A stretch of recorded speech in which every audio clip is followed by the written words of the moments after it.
Hello, my LGBT cuties, and welcome back to another episode of A Jaded Gay. I'm Rob Lovelace, and today we're diving into a topic that affects so many gay men: body image anxiety.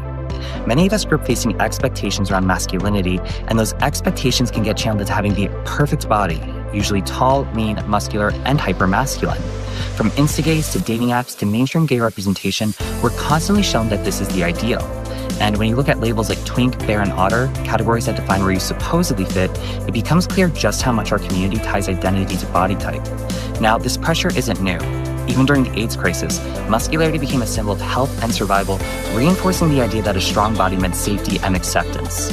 And today, these layers of history, culture, and internalized homophobia can make gay men especially vulnerable to body dissatisfaction. Research even shows that sexual minority men experience significantly higher rates of negative body image compared to their heterosexual peers. And because gay men date other men, comparison becomes even easier. Whether it's scrolling through shirtless profiles or staying next to a partner who seems fitter, it's common to fall into the trap of measuring yourself against someone else's body. Public figures like Queer Eye's Anthony Porofsky have spoken openly about how this comparison culture impacted his own self-esteem, showing just how universal this experience can be. And all of that can contribute to serious mental health concerns. Many gay men struggle with body dysmorphia, constantly checking perceived flaws, obsessing over diet and exercise, or feeling distressed about their appearance. Studies also show elevated rates of disordered eating in the gay community, with gay men far more likely to engage in restrictive or purging behaviors than heterosexual men. And in extreme cases, the pressure to achieve a certain look leads to dangerous choices like unnecessary surgeries or steroid use, which comes with significant health risks. The symptoms also show up in subtle ways too, like avoiding social events because you think you don't look good enough, spending excessive time at the gym, or constantly comparing yourself to people online. And these habits can take over your life, leaving you feeling trapped in a cycle of shame and self-criticism. So how do we break that cycle?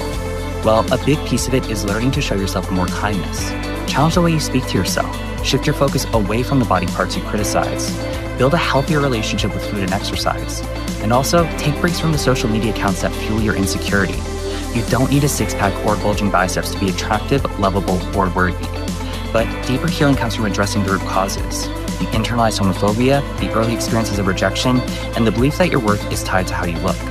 And for a lot of people, therapy is what helps unravel those patterns and create a healthier foundation.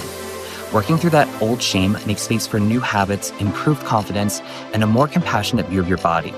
So if any of this resonates with you and you want more tips on navigating body image pressures, make sure you check out the podcast episode and blog post linked below. And remember, every day is all we have, so you gotta make your own happiness.